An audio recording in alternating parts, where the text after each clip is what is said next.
trout. I was like, now if you can find a canal to do that on, that is fun. It's wicked. They're so lethargic, but once you hook them, they're like, it's like a shark. All right. Is it 12 yet? I'm excited.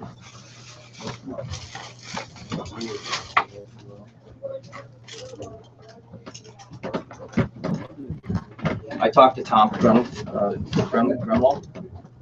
Oh, yeah? Yeah. When did you talk to him? Last week. He wanted to come fish with us. You guys ever see his show? Yep. I'm glad you guys are still talking. Yeah. I want to try to get him out here to fish. All right. He said this is a weird year with the ice, so maybe he will, but he's got to check in. Did he call you from the office or from himself? No, I emailed him. Probably from himself. But I sure miss the old style. So if he comes out, we could really get him to That would be sick. have some fun fish. I even made a list for myself this year. I usually just go out fly. I think we're all here. It's 12. Yeah. All right. So, hey, my name is Rich. I know we're all excited about fishing. Eventually, hopefully. On the posters, it says fishing for trout and salmon, and everyone assumes we're talking lake trout. But I was saying earlier, I really want to talk about this year, especially small ponds and small lakes freezing. Or chances are that's where we're mostly going to be fishing. So I wanted to talk about mostly also stock trout, rainbow trout, brown trout, salmon. I know a lot of my friends will go up to Eagle Lake and try to catch a brown, and they don't have success. And the only difference between I don't know where we're all at fishing wise, but the only reason why I'm doing this seminar is not because I'm any better of a fisherman, just because I spent 30 years of time doing it. So I just put more time under my belt, and I just experimented a little more with it.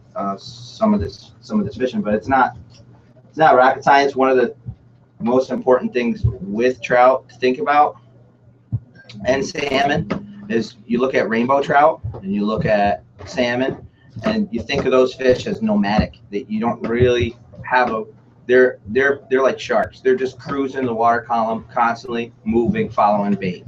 So the main thing you want to think about when you're fishing for rainbows and salmon is that you're not going to go to you will find spots that are holding fish, but you're going to find fish all over the place. So that's where experimenting for trout is awesome. So in general, are we cool with talking about that stuff, and then at the end talking about lake trout, because I think we can cover lake trout pretty quick. Are most of you guys tempo fishermen, jigging, bowls? Both. Pretty much both, right? Just like me. So one of the things when you think about salmon and rainbows, so we'll talk about them. They're pretty similar.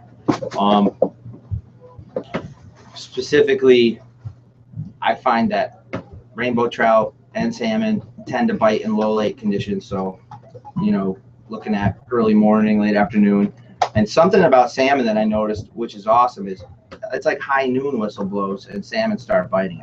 If you don't get them that first light, you stick around until 12 o'clock. I swear, there's something about, especially Lake George, or something about noon, salmon just start hitting again. I don't know what it is, but it's for the 20 years I've been fishing on Lake George, I've always caught them high noon or first light and last light. So that's a pretty good tip.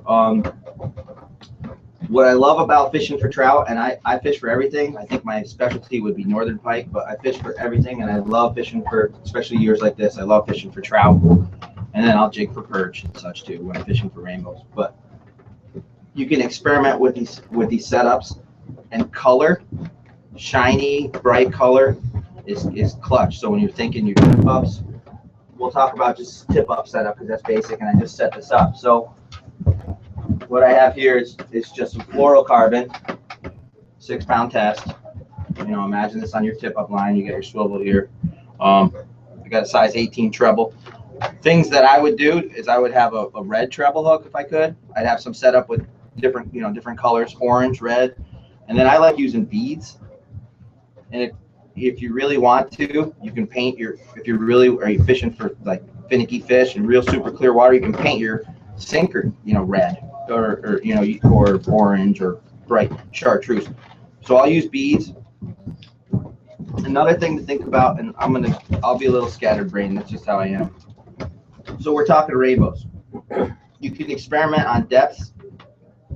You can also experiment on bait. You don't just have to use minnows on your tip-ups. One of the best, and I'm sure half of you guys know this, one of the best things for catching rainbow trout through the ice is a night crawler. They just crush them.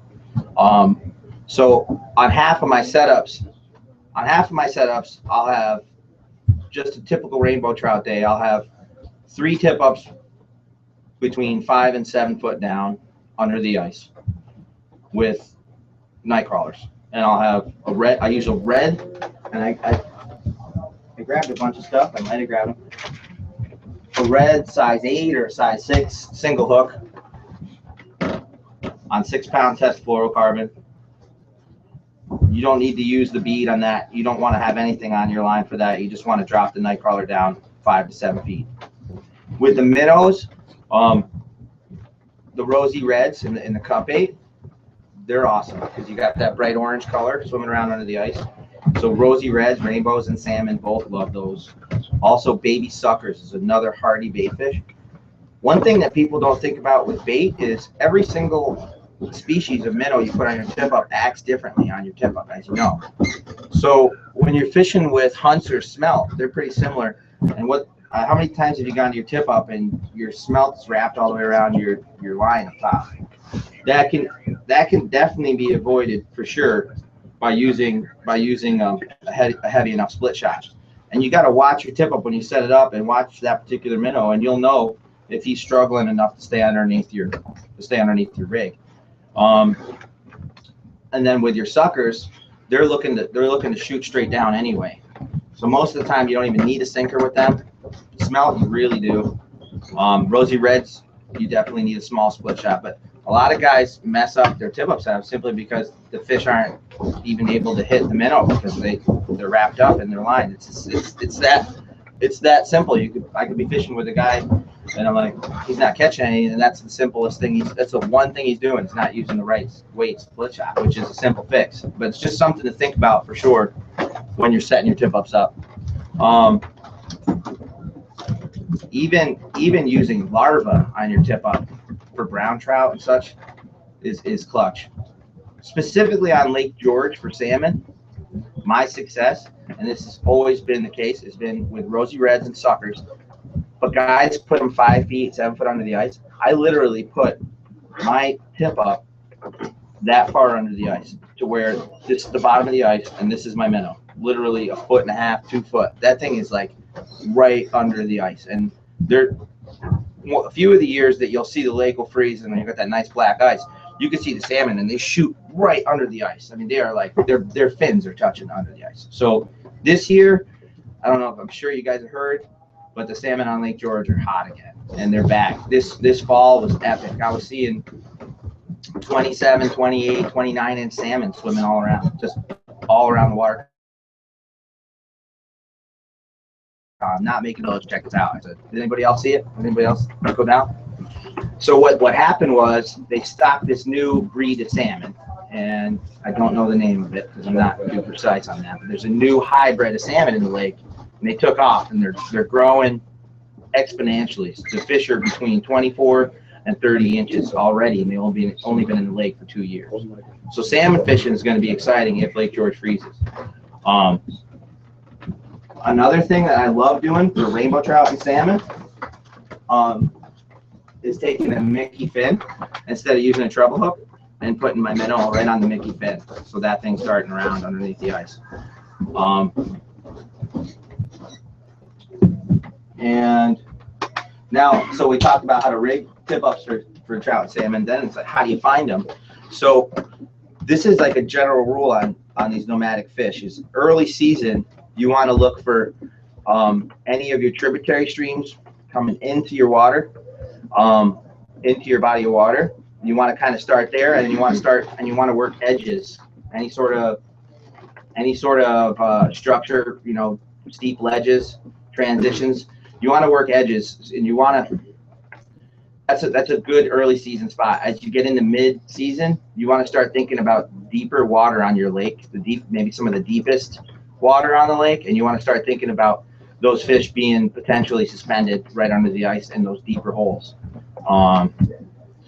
As you get into late season, you want to start going into your outlet where your water is running out of your lake and start fishing around there if it's safe, hopefully. And then also your edges are always good. That's a good place to start. The cool thing about trout in the winter is a lot of guys who just perch fish, they'll catch them in bays. Those bays are holding trout and salmon, especially around here and especially on Lake George. And especially recently, my friend was actually just fishing in Dunham's Bay, and he caught a nice 5-pound salmon, and he caught a couple of small salmon. So the salmon are cruising in the bays for smelt on Lake George. A lot of these Adirondack ponds, you can use smelt. If you can get that, if you can get smelt on your tip up for trout and salmon, that's awesome. If I'm going too fast or scatterbrain, slow me down, tell me what you want to talk about or whatever. So, but that's as far as that goes. Tip up presentation. That's what I would talk about. And now, as far as brown trout, I've always liked anything with golden shiner, some sort of a sucker that's kind of gold colored. Those suckers you can get them if you leave them in a bucket, in a white bucket, and you have light on them, they'll actually get whiter. They'll change to the color of the bucket. If you can leave that outside with a lamp on it, open the bucket up, you'll see your suckers will get white. They'll turn brighter, and then you fish with them. Brown trout they're awesome to see come out of your hole. They're just so beautiful. You get a big brown through the ice, and they're typically a little deeper, like 7 to 15 feet. Is usually where I'm getting them. Sometimes right on the bottom. Jigging for trout and salmon, it's obviously hard work, but if you can find the trout and salmon, you can jig them, and you're going to be using flashy, bright colors, clean, like a slender spoon, or your jig and rapalas. Jig and rapalas are always great for salmon rainbows. Tipping those with a piece of night crawler or a minnow tail. Another huge thing you guys probably already know, but I'll reiterate on salmon and trout, is they have good noses. So I personally use both of these products, and I really, really love them. This is garlic, but I actually use the minnow, and this stuff stinks. It stinks, man. Not this, but if you can find minnow marinade, I've tested it out with a couple of my buddies. I've sat next to them, especially lake trout and rainbow trout fishing, and it definitely works. They definitely hit it. This stuff is just some of the best stuff they make. It's smelt oil, so it's awesome. I dump that on even on my tip-up setups, even on my night crawlers. Just scent works awesome finding those trout. So basically, would you use the single hook versus the treble with the night crawlers? Single hook is what I would use. I would use an orange or a red one myself, color. And I would use a size 8 or size 6 single hook, which I thought I brought down, but I can't see it on the table. What's the typical length on the monofilm? Do you try to go? Well, I actually don't use mono. I mean the floral, because it's just so. Would you say 18 inches? For trout? Yeah. 5 feet. I didn't talk about that. I vary it between pretty much under the ice to 7 feet for rainbows. And a lot of times I fish tight to structure. I fish tight to shorelines. If I can find a sunken island or even a ridge, I'll fish right up 4 feet off it. You know what I mean? I'll get right on the edges. Trout are nomadic. Like I said, they will go anywhere and everywhere. And early season especially, you'll catch them right on structure even. And that's the cool part, when you're trolling in the spring and you get near a rock pile, you might catch a trout or two, but when you can target that through the ice, you can do really well, especially with salmon too. They'll come right into that looking for bait. The trout and rainbow and salmon are constantly moving, constantly chasing bait, and they're one of the most fun fish to try to figure out. I've almost thought on Lake George that I can that I figured that they had like some sort of pattern, because every day you'd fish like one spot and they'd come through there at a certain time, and you almost think of them like, you know, like just like coyotes or something running through their territory. It seems like they almost have a territory they run, but that could be just me dreaming it up. But I enjoy immensely trying to figure out trout and salmon, stock trout salmon, because it's exciting to pull those things out through the ice. They're a pretty fish to look at in the wintertime. Is it true you see a bunch of guys are thinking set up for these to get yourself ways away from the area? Are you moving into that? Well, I mean, as far as where you say set up your base camp, or yeah, I mean, that's awesome, because you also made me think of a few other things. When I set up, the lower light conditions, or the poorer the water quality, the higher up the water column I fish, and that's for basically everything. But that's a good general rule. So if you have dark, murky water, you want, you know, your bait halfway up, all the way up to right under the ice. You know, but what you want to do also is buy hole covers, so you're not letting a bunch of unnatural light in. And what I do is, if you want to do it, I just kick slush right in my hole. I'll just pile the hole right up after I get my tip up set up. I see my minnows good. I just cover the hole with slush. Just cover the end, and then I use these tip ups, so when I get to it and the thing's burning, I can see the top, and then I'll just break it out, clear it out. With these tip ups, the reason why I use these for trout and salmon is it's so easy to super finesse these, so you can just get that thing just barely touching, so when that fish hits it, it just doesn't feel a thing. So these can be set up, and you can raise this up or lower it, so you can get that thing just so. And this is the difference between getting a flag and catching a salmon. It's just basically barely having that thing trigger. Obviously, you want the wind blowing at it like this, but you know, you just basically want that thing set so they can't feel it. Salmon are notorious for slamming your minnow and just leaving it there. When you get a hit, you get a flag, you walk to the thing's not moving. Don't pull it out. Wait 5 minutes. Sit there, because all of a sudden it'll just, I came back. That's a common thing for trout and salmon. How many times does that happen to you if you wait it out? That happens all the time. That pretty much, as far as being quiet, obviously if these fish are right under the ice, you don't want to be slamming on the ice all the time, you know. And they're not as bad as walleye, because a lot of times you're fishing over deeper water, but depending on how shallow the water is, you don't want to make a ton of vibration.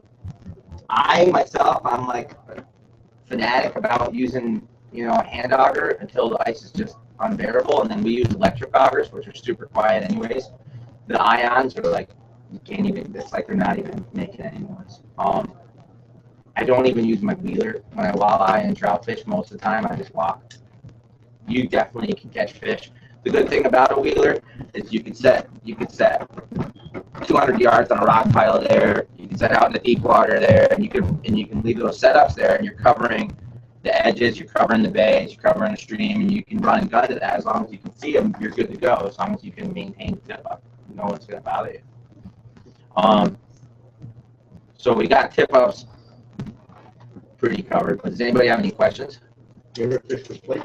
I have not fished for splake on the ice, but I fish for them as soon as the ice is out. And I've always caught them on the black, the marmushka jig, the black marabou jigs, the hair jigs. Most of the splake that we have around here, you can't fish live bait through the ice on. For most of the lakes, they don't let you bring live bait, or they don't even let you ice fish most of them. Do you have spots where you just lake fish? I believe like that. Yeah, see, I haven't gotten out there. I know splake are a lot like a lake trout. You just basically want to fish them like a lake trout, but smaller presentations. The hair jigs for me, the hair jigs on the open water right after ice out, it's always been really good. Black, it's always been really good for me. That's all I got for splake. If I had the opportunity to fish more of splake, I would. I basically fish a little western New York, but most of my fishing is at Adirondacks. Most of it is around the Screw Lake area and a ton on Lake George. I'm pretty much a local boy. Like that's, you know, and this Me too, I just bought a place in Coeur Lake. Yeah, yeah, that would be exciting. You want, if you feel free to invite me out. That is what I got for you on tip-up setup. Does anybody have any questions on that? How are you rigging worms? Night crawlers. So I would take, like I said, a size 8. I would just run that 6-pound fluorocarbon, and I would, just get a good 2-3 foot leader, and I would just put it through the hook, so it's just laying in a natural hole. They when they hit the night crawler, just let them go until they stop, and you got them. Sometimes you'll fish for rainbows or salmon, and you won't get a single hit. Actually, I brought this stuff down too. You won't get a single hit on a rainbow or on a night crawler, and then they'll be hitting the minnows. The next day you'll hit all the night crawlers and won't hit the minnows. So that's definitely something you don't want to put all your tip-ups with night crawlers on until you know that that's the ticket. And that's the cool thing about these trout species is so experimental, and you can never count on what you did yesterday being the same thing, because they're just constantly moving, constantly changing, chasing the bait. Any other questions on tip-up stuff? Your bead, is that more for an attractor or Yeah, for something else? totally an attractor, especially for salmon. I never fish for salmon without some sort of color on my tip-up setup, whether it be a red hook or a red bead or a red sinker. I just always have that because it just catches their eye, and it seems to work. It even works for lake trout really well when you have tip-up setups too. The weight, a lot of times you feel like maybe they're dropping it because of your split shot maybe being too heavy. That one that you had there, that was split shot that was sliding up and down there. Yeah. How are you keeping it on? Oh, now I just had these stupid tungsten sinkers are not like the lead ones we had. Right. You just have to find. I mean, it's on now. It doesn't look it, but it is. You just have to find that sweet spot where it's got that little indentation and get it right in there and push it down pretty hard and check it. Pliers. And you can use it while keeping it a foot away, probably. Yeah, well, that is all depending on what I was saying before, the minnow you got on. You got to really think about it, because what's going to happen is if you got it a foot away and you got a nice lively smelt, it's just going to go a foot up and around all around. So you got to really think about the weight and where you might have to go down a little further depending on the minnow. But I wouldn't be too afraid of your sinker, especially if you got it colored too, which is one of the things that I always do. I do that in the salmon river too. I color the sinker to look like the rock bottom, But these sinkers are so bright, but that's bright and shiny too. And on the other hand, it might catch the flash. You might see the flash and like it. You never know. And You set your feeds and put them in split shot. yeah, not below. No, I haven't. No, because what happens is I use such a small hook that if you put them below, it'll interfere with your. Hey, Louis, it'll interfere with your hook set. So what you'll end up happening is that'll act as a guard for your, like if this were down, picture this below level with my hook. You know what I mean? That's not aiding in getting them. If they hit that minnow, then you end up like that, and they don't swallow hook. That's the only reason why I do that. You use a full night crawler? Yeah, most of the time I would use a full night crawler. Unless I'm catching smaller fish that are just striking it, and then I would switch to half a night crawler. But like I said, color with these nomadic fish is huge. Those rosy reds, those are always a great choice. And if they don't have them, what I told you about how to get the suckers to turn colors, all those things, they make a difference. They really do. Another thing about tip-up fishing in general that nobody really talks about is when you buy your minnows here, the water temperature is how cold? 55, 50? Just faucet water pretty much. Just faucet water, so 55 maybe.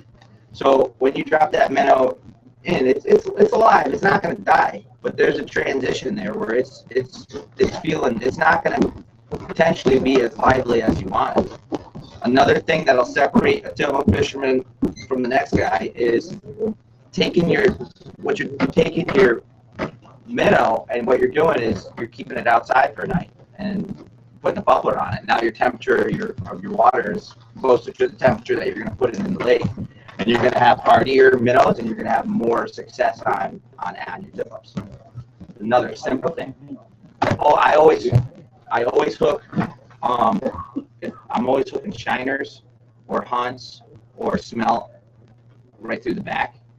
Generally, when we're fishing for trout and salmon under the ice, if I'm using suckers or rosy reds, those suckers, they usually want to shoot down, and you got that thing 4 or 5 feet under the ice. I was telling you before how I like to literally have my minnow bouncing under the ice. So what I want to do is hook those bottom minnow feeding fish, like your hunts or your suckers. I want to hook them in the tail so they're bouncing right off the ice. So they want to try to get up, get out, get the hook off, and they're bouncing around like that. To me, did you have a question? Yeah, dude. Do you ever clip the fins in the minnows? Only clip the fins when I'm predator fishing for big pike or walleye. That seems to make a big difference, but not when I'm fishing for trout and salmon, especially rainbows and salmon. I want that minnow as active as I can get it, and I want it as natural as I can. So I don't, because if you clip a minnow, I just want that thing alive as long as I can keep it. So I try not to do that. Because For the walleyes, you don't want that much action. Yeah, well, a lot of times I think those predator fish want to see if something wounded, it might trigger a hit. You know what I mean? Right. That's basically where I am with that. But for the most part, we've covered the tip-up setups on rainbows and trout and browns at this point, right? Does anybody else have any more questions on that? So then we could start talking about lake trout, which is probably a lot of reason why most of the guys are here probably. Lake trout, they're a blast. I mean, everybody loves fishing for Lakers. Lake George is one of the best lakes in the state for jig and lake trout. They're an awesome fish. They're not as nomadic as a salmon or a rainbow, so you can have some good luck targeting those fish pretty regularly. Does everyone have a fish finder? Mostly, if you want to fish really successfully for lake trout in deeper water, you'll find a fish finder will just open up your world to a whole new level of jigging fish. So when I jig for lake trout, I'm using a medium heavy action. I like a long rod. This is actually a rod that I use, this particular rod. I like a longer rod so I can get a lot of motion because I'm doing a lot of tall lifting on my jigs. Try to use fluorocarbon, about 8 to 10 pound test, because if you have fluorocarbon, it's generally pretty clear. You can get away with using 8 to 10 pound test. Lake trout are a little more predictable. You're going to mostly find them feeding in anywhere between 40 to as deep as you can get, and specifically talking about Lake George. And you can basically start off on the bottom with these fish. I only have a few weapons of choice when I'm fishing for them, and they're pretty much tubes and Swedish pimples and buckshots, which I didn't grab, but you guys know what the buckshots are. Just they're more of a shorter, rounder spoon with a rattle on the back. Silver, gold, anything like that is optimal colors for lake trout. And I'll always tip my jig with some sort of sucker tail or just a chunk of meat. And then again, I'll always try to put some sort of scent on it. But when you get out of Lake George, it can be intimidating. Basically, you literally don't even need to. You basically need just to get out there and start finding deeper water and just start there. And you can literally find some fish as you make your way out and just keep kind of cruising. You'll eventually find some fish. You don't have to go to any particular spot to start off to feel confident. So it's a great way to spend the day. You can kind of just cruise around, drill some holes, set your finder down, start potentially you don't see any fish on your finder. You drop in your lure down. The best thing about a fish finder, which anyone who has one, you can actually adapt to how these fish are reacting on the screen. You can see if they're liking your presentation. You can see if they're not liking your presentation. You can change your lures and see if they respond. You could have a laker sitting on your screen. You drop down a Swedish pimple. You can see them come up slow, look at it, and drop down. And you can say, all right, you can try different jigging motions, and you can really learn what these fish respond to in that particular day. Tip-offs, typically you want to fish various water columns, start up on the bottom, work your way up. You're allowed 6 lines in the water, so you can have 6 tip-ups, but then you're done jigging. So you can have 5 tip-ups in a jig stick. So 7 lines? 7 lines now, yeah. 7 lines. I meant 7 lines. I knew that actually. Yeah, so as long as you have 7 lines in. Thanks, Neil. So basically, if you're gonna set up a base camp and stay put, you got your 5 or 6 tip-ups out, and then you can walk around and jig. And what you really want to do is basically cover as much of the water column as you can with your tip-up setups. I always fish big bait for lake trout. I personally try to fish the biggest bait I can get, dead or alive, and it's all about experimenting on that particular day. What's gonna work for you, and as you start to hone in on your areas, you'll see what these fish are hitting. What else do we want to talk about? When I'm using these tubes, I absolutely love using this smelt right scent on them tubes. It's another really good tip for you. Definitely want to use scent. And again, you can ask anybody here. They can get you started on a great spot to start trying to go out and experiment with your jig. Do a lot of guys interested in jigging for Lakers, particularly, pretty much. What I find to work for me is I basically will drop my tube down to the bottom. I'll kind of stir up the bottom. Half the time, if there's fish around, they'll already be right on your lure as it's dropping down, potentially hitting it at that point. But then again, you can sit there for 20 minutes just ripping your lure up and down, and all of a sudden the lake trout will shoot up the water column. One of the cool things about Lakers and fish is they'll literally chase your bait, and that's a lot of times how you'll get them to trigger a strike. So as you drop your lure down, you see the Laker try to come up to the lure. If he doesn't hit it right there at that moment, you reel your line up, and you can literally, he'll chase it right up the water column and then grab it. It's a really good tip. A lot of times you'll have a bunch of fish around and they just won't hit, and you can throw down the kitchen sink at them, and they just might not be feeding at that time. So at that point, you'll notice that you'll do really good first ice, and first light and last light. A lot of times, especially on Lake George.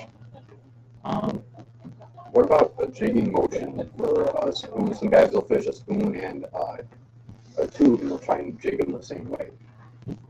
Well, with a tube, obviously, it's a lot slower falling, so you got to move a lot slower on your jig. So you're slow lifts, just let it fall. With the lake trout, you're literally, a lot of times they're going to hit your lure on the drop, so you're literally going to see you're constantly watching your line and clearing your line from the hole as you lifting your rod and your line is dropping. What you want to see is your line stop. When your line is stopped, and you know you're not on the bottom, that fish has grabbed it. At that point, you lose that fish if you just keep going there. If you don't realize that occurs. When that happens, you are stepping back. You're getting a good step back. As you step back, you're setting the hook, because then you just clear that slack as fast as you can. You're reeling in as fast as you can. So as the fish is dropping, your line's going to stop. Reel in and pull back at the same time just to catch up with that fish, and they'll be there. And they do that so many times, and that's where another thing when you're fishing for lake trout that a lot of guys don't know. So they'll just wait till they feel a heavy weight and keep jigging, but you're constantly watching for those hits, and that's when you're going to get a strike. And if you have a fish finder, you won't even see the fish on the finder, and boom, it'll be there out of nowhere. You'll have a fish on. Sometimes they're quicker than your finder when they come in. Tubes. Another thing is I noticed is they're either hitting the slow fall presentation or they're hitting the spoons. They're either slamming on the spoons or they're slamming on the tube, depending on how they feel that thing. So definitely your best bet is to go with some squeeze pebbles, some tubes, and some buckshots. Tip that with some minnows. Another really awesome tip is bucktail, white bucktails with red eyes. Tipped with a sucker fillet with that smelt oil, and that's always been successful. Prior to fish finders, I used to go out on Lake George, and I used to spend a couple seasons just fishing lake trout, just with the jig sticks. I have a white bucktail with a slab of sucker, and I would drop it to the bottom, bounce it off the bottom a few times, lift it up a foot, and then just make big sweeps. And then I'd reel it up. If I didn't get a slam, I'd drop it back down. Now that we have these fish finders, you can actually precisely tell when you need to do any one of those motions. You can say, oh, here he is, he's chased him, he's not hitting. So now I'm reeling it fast and fast, bam, there he strikes it. Got him. 95% of your hits are going to be like that. You'll unless they're really feeding, you're going to have to really anticipate, you're going to have to entice them to strike. But let's talk about stuff that you guys want to talk about. If you ever fished Lake Champlain for Lakers? Yeah. And what's your opinion? A lot of people that very true, they'd rather pick that one off the bottom than swim after one. Yes. Yes. I mean, it's very true. If you can catch natural bait and it's legal like Lake Champlain, you can catch smelt ciscos and drop them dead on the bottom. Bam. You'll have great luck. Same thing with Lake George. I mean, you can't use smelt, but if you catch a cisco and you throw that thing on dead on the bottom, you will have success. Typically, I don't know what the was on that. Hey, Rob. Mr. Higgins. Officer Higgins. No, I've got a question for you, though. He just mentioned something about smelt or not whatever it is bait. You can't use them for bait, no. One of our fisheries biologists told me he put in a proposal to allow a certain number of smelt to be kept for bait and stuff like that. I think maybe 25, I think he said. But he said it'd take maybe 2-3 years to see anything. Yeah, so that's what I thought. So, well, he would ask, he had said he thought that you could use smelt as bait this year, and I said I didn't think so. So basically, we were talking about Lake George. So smelter, you can't use them, you can't eat them, you can catch them and throw them back. But Lake Champlain, if you can throw that smelt on the bottom or some of these lakes in the Adirondacks, if you can catch the bait in the lake and use it that day in the lake, those are natural baits. Always been an awesome way to go with those. I think they do that for life, yeah. How much attention do you pay to, or how much success can you contribute to the weather? The weather, one of the best things that I've ever noticed, and it's amazing. Download, if your smartphone worthy, download a solar lunar app.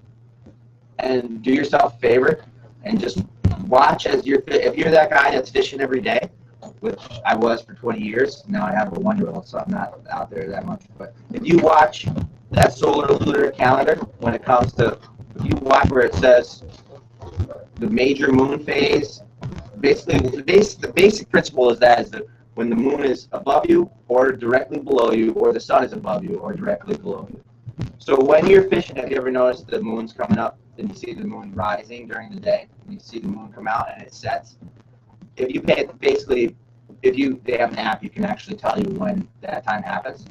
If you pay attention to that, I swear to you, you'll notice, you will see, if you're a tip-up fisherman, you'll see your tip-ups thing at those times. You don't pay any attention to high pressure, low pressure. I do. It's weird to me. Every lake responds to high and low pressure very personally. Like those fish respond very personally to that lake. I can give you a tip on Lake George. When there is a low pressure system coming in, everyone's like, oh, there's a storm coming tomorrow, let's fish.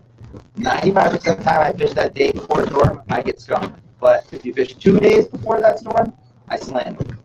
So 2 days before a low pressure system is when I see me crush them on the lake.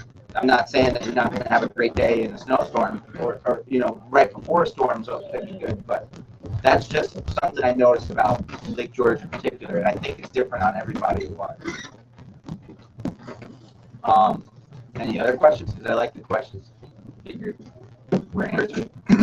have taken for rookies and brownies and shell ponds. What would your action be? Would it be more like for perch? I mean, you're not going to be doing big rips. To be honest with you, I would be fishing with the Rapalis. So, and the main thing with catching trout through the ice is you want to be at where they are in their water column. And that's the biggest trick to catching them. It's not like you're not going to catch them if they're there. So if you're seeing fish over a deep hole and you're seeing these rainbows are coming through at 7 or 8 feet, you need to be down at that depth. That's the biggest tip I could give you on that. Are you vibrating? Are you lifting? With the jig and rappella, You just did I'm something. darting it. No, I'm darting it around slow, you know. What I particularly would want to do if I had a good rainbow population that I was fishing for with my rod, I would just want to put a slip bobber or a bobber on there with a rosy red, something with color, or a night crawler. 7 foot under. The ponds I'm referring to, the ones where you can't use live bait. Okay, so then at that point, then you'd want to be working a jig and rappella or a slender spoon or something with color and something shiny. You could use bait other than fish. You can use worms. You can use spikes. So you can use worms or any sort of other insect. I would try that. They wouldn't bite on spikes. They may. It's definitely worth it, but I would try a little bigger. Something a little bigger. That would be just Mousies, something like that. Some sort of larva or some sort of a bigger fly or a stone fly or something like that, or a night crawler. Night crawlers work really well. they do great on night crawlers in open water. I mean, Yeah. you throw your line in, if you don't have a fish on in a few minutes, you're dead. Yeah. I find that they either work awesome for trout or they stink, depending on that day. You know, they're either going to crush them or they're not. And that's why I never stick to just minnows or just night crawlers, something like that. But, I mean, these tips, I guarantee I know they make a difference. I mean, I see guys really do well on using these tactics. So I know that will give you a great start for targeting trout and salmon, for sure. So you fish for salmon? Yeah. Fish for salmon? I haven't fished for salmon lately through the ice. Okay, I was curious. Most of the salmon I do catch on oysters, Yeah. usually by accident, usually on chicken, or usually fishing for perch. Okay. The perch stuff. But lake trout, like you said, the bottom of the smell. You're getting some big salmon right now out of that lake. Salmon, Huge salmon right now out of that lake. salmon through the ice, jigging. Yeah. How many perch fishermen have you, Rob? How many perch fishermen have you heard accidentally catch a salmon while Tons they're of them. fishing? Pretty much all of them. All the guys that are catching Are you talking about salmon or lake trout? salmon, No, I don't know about the salmon, Salmon, but the the lake same- trout especially. salmon are the same way. Yeah. We just don't have a huge population, but these salmon they're in shallow water cruising for bait, and you can get in those bays. I was just talking with my buddy, and I was like, I'm gonna spend time fishing for salmon and jigging for salmon this year because you're gonna get them. I mean, we used to get them all the time in perch beds on little spoons when we used to use big before we used to have our micro presentation for perch. We were all using big ones. spoons. Yeah, and you were catching salmon on those. I think your best bet at catching a salmon or a trout is gonna be on these jig and rappels and these slender spoons. And I have done it. You're not gonna have a ton of success unless you have a big population. That's the real true story. But as far as lake trout in Lake George, I mean, I've seen Rob out there spending a lot of time jigging for lake trout. It's a lot of I fun. dialed them in at the end of the season finally. It's a lot of fun. And the cool thing about lake trout is you can really, any access you have to the lake that you can get out there, you'll find lake trout not far away. You won't have to go far to find them. You just have to put your time in, start figuring out, get a fish finder if you don't have one, and start figuring out, learn through your fish finder what they're gonna hit. And that's basically it. Use your finder to develop your strategy and become a better fisherman. And it's awesome. It's so awesome. I stopped fishing. I lost the love of fishing, and I bought a Lowrance, and then all of a sudden I was fishing all the time. It just, the learning curve went down. I learned so much. I was just computing all this data. Wow, look at these fish. They're here. They're not hitting. You'll look at your finder and you say, oh, there's a lake trout. You'll know it's a lake trout by the way it shows up on your screen, by the way it's moving, by the way it responds to your lure. It's just a great tool. You find it, with lake trout, I know like sometimes we hit them early in the morning or after the perch. We usually don't start for lakers till later on in the year, you know. You start deep and work your way in, or you start, let's say, 30 foot where the perch are, and then work your way out. I mean, I wouldn't say I'm lazy, but I'd like to fish for them shallower than deeper. I mean, I'd rather drop down 40 feet than drop down 150 myself. So yeah, I will start shallow and work my way out. Big trout move, but they don't move they're not moving around as much. They're kind of cruising slowly. They're not all over the water column as much in the wintertime. So once you start finding a couple, you stick around, they'll be around. They'll be fishing around. I generally drill a ton of holes in an area, and I work my way through those holes until I start reading fish, picking up fish, or catching fish, or any of the above. Once I start doing that, then I slow down. As long as I know I got fish there, then I know that potentially I'm going to catch one, obviously. But that's where I stop. So, and that happens with a fish finder, and that gives you the confidence. You know, all right, there, the lake trout are here. Now it's up to me to catch them. And that's the great part about it. Is there anything? Yeah. In Lake George, you have a smelt population, undoubtedly, but you find them in a certain area of the lake where smelt, like during the winter, Lake Champlain, they come down to the southern part of the lake, from, let's say, around the bridge area, let's say from Westport down to the bridge area. You see the congregate in that area. They've been doing that for years and years and years. They're starting to come back in here now, but what I always find is the lake trout fishing so much better coming into those areas over, shallow, not in the deep water. Yeah. They come in on the smelt. You do the same thing here with Lake George. Yeah. Area up here, what I'm getting at is there area up here where the smelt congregate. Yeah, I mean, the awesome part about this lake is there's so many different habitats out there that they're in them all. But in late season, it tends to be that as these smelts start to gather towards these streams, you're going to find that the fish are starting to stage up. The lake trout are starting to stage up on the outside of those, and you're also going to find the fish are a lot more active as the water just warms up 0.5 degree or 1 degree, and you'll find them in a lot shallower. You'll get them in lake trout move down and follow the smelt. Yeah. And the lake trout not only feed on the smelt, but they also feed on the ciscos in the lake. So they have every single depth of the water. I mean, to feel free to be in. I mean, potentially you could find the deepest spot in the lake and have a school of ciscos down there and have lake trout sitting there on them all year long, not even moving, just right there, just staying there. And those spots can be, so minuscule compared to the whole body of water, and that's where your fish finder is going to come in handy. As far as smelt go, it's been my experience in Lake George that if you can find deep drop-offs or sunken islands or islands near deep water, a lot of times you'll find that the lake trout are trying, and the salmon are trying to push those fish and feed off those fish into those rocks. So another tip-up setup would be to run them along deeper water, but along rock patterns and along rock edges. Been a big success. One risk you do take on that is when you do catch a lake trout, chances are he's going to run you into the rocks. So you can't wait too long on getting to your tip-ups. So that's just something to think about. How do you find those rocks? Well, you can just get a map, or and you'll see there's plenty of spots on the lake where you'll see right off the shore. It'll drop right down into 60, 70, 80, 100 feet. And you find those spots, and those are what I like to call edges. What I'm saying, like when I'm fishing for rainbows and salmon, I look for edges, especially early ice. I'm looking for those edges to target. And then basically, it's just like any fish species. You're trying to target what they're feeding on. So you're trying to find the bait. But they're not as nomadic as the salmon. Salmon are pretty cool fish to try to figure out. That's why I like it. How you look at tubes? Oh yeah, I brought that down here. So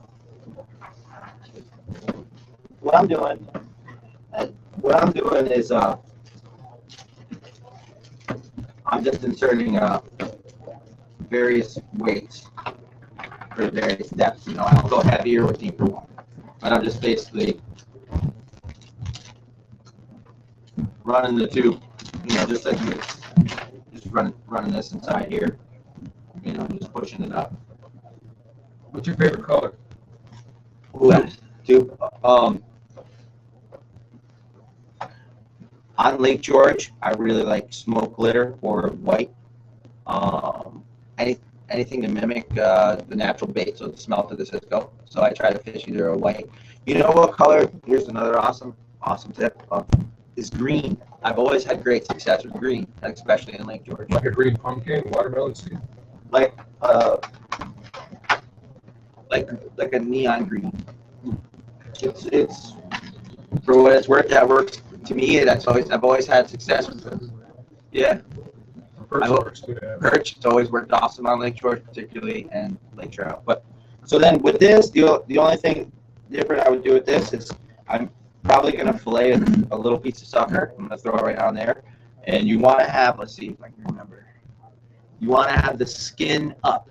So you hook through the meat, so the skin's facing this way. So when the meat flaps over here, it doesn't constantly get stuck on top of your hook. And what'll happen is you'll be jigging, and your sucker will catch the meat, and you'll have the sucker be balled up. When you catch a fish, you try. So, and you'll get to feel that as you're working your jig. Another clutch thing for deep water jigging is you want to put a barrel swivel. You want to put a barrel swivel about 1.5 feet above your jig, and what that eliminates is line twist, and it also stops your lure from, you know, it'll twist and it'll flip up on you. It'll stop that. And I don't know about your tackle box, but there are some lures that if I put that lure on, no matter what I do, it wants to flip up on my hook. And it could be the same. It could be the same Swedish pimple. It could be the same size Swedish pimple as the other 10 I have. For whatever reason, that one just wants to get hooked up on my line. You know what I mean? So that one I don't ever use. But those are the specific things that I notice. But that barrel swivel does help for deep water for sure. Any other ideas or questions? We basically covered it. Now we just need to get some ice. Pike, pike is my specialty. That's my thing. I could talk about that for a really long time. Well, I'll come to your restaurant and talk about pike. How about that? Big. Yeah. Not the same with walleye, though, is it? Walleye, yeah, they're different. I mean, but walleye, the big bait, big fish is usually good with everything. But walleye, the only thing is the way their eyes work. You know, they tend to use big bait at night, small bait during the day. But as a rule, that's what you want to do. But walleye are awesome. That's another awesome fish to target through the ice. I mean, I get excited because my struggle is like last year. I told you I primarily fished for catfish through the ice because it was just a new experience. It was a lot of fun, and it was just a time to learn about a new species. I enjoy very much learning how to catch anything that swims, and that's just something that I really love. Some guys will just perch fish, some guys will just lake trout fish, some guys will just walleye fish. I want to learn it all, and I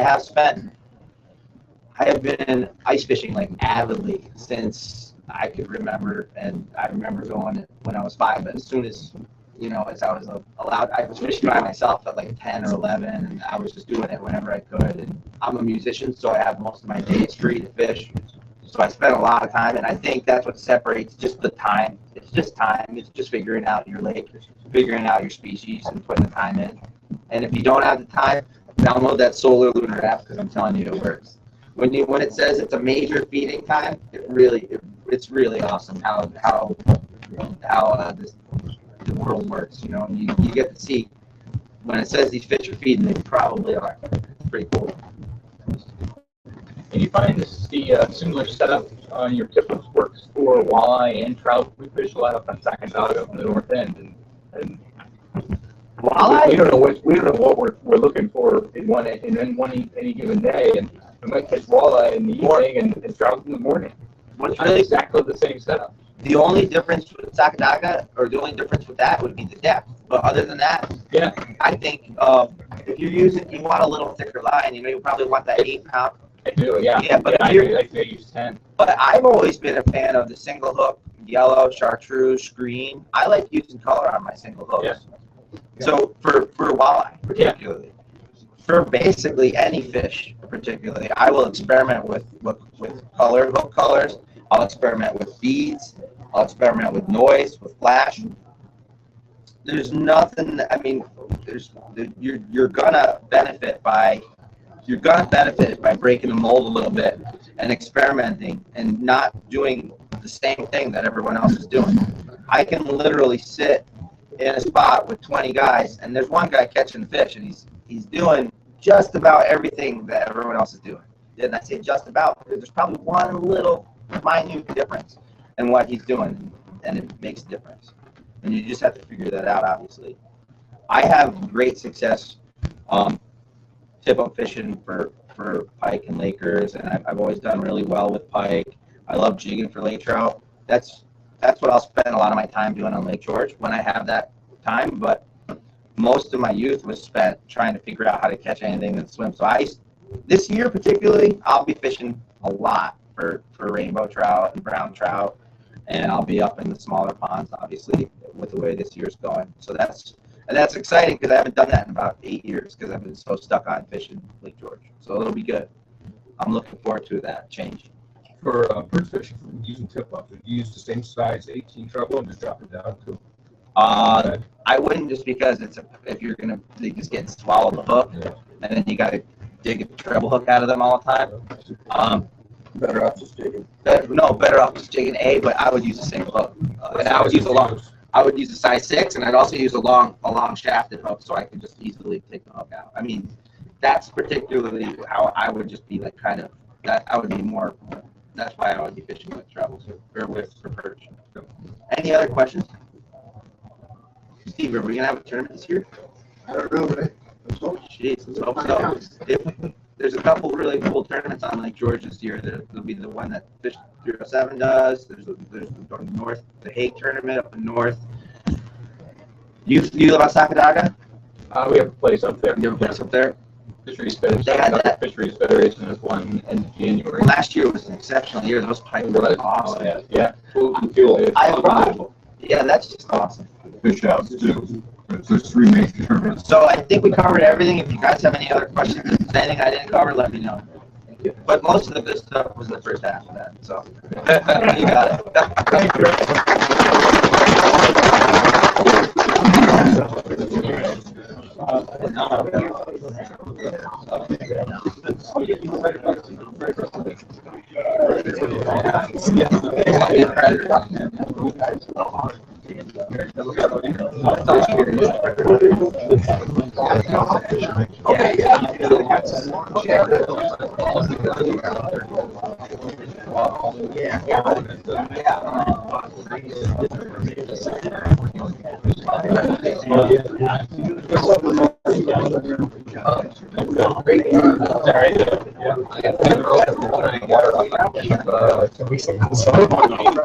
Yeah, mine's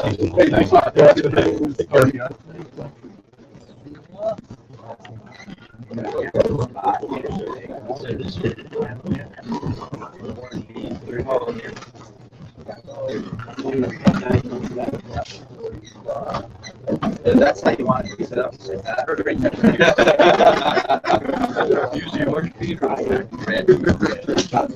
Red beef. Yeah, they didn't have it. I'll come in and I'll learn a lot. They do good.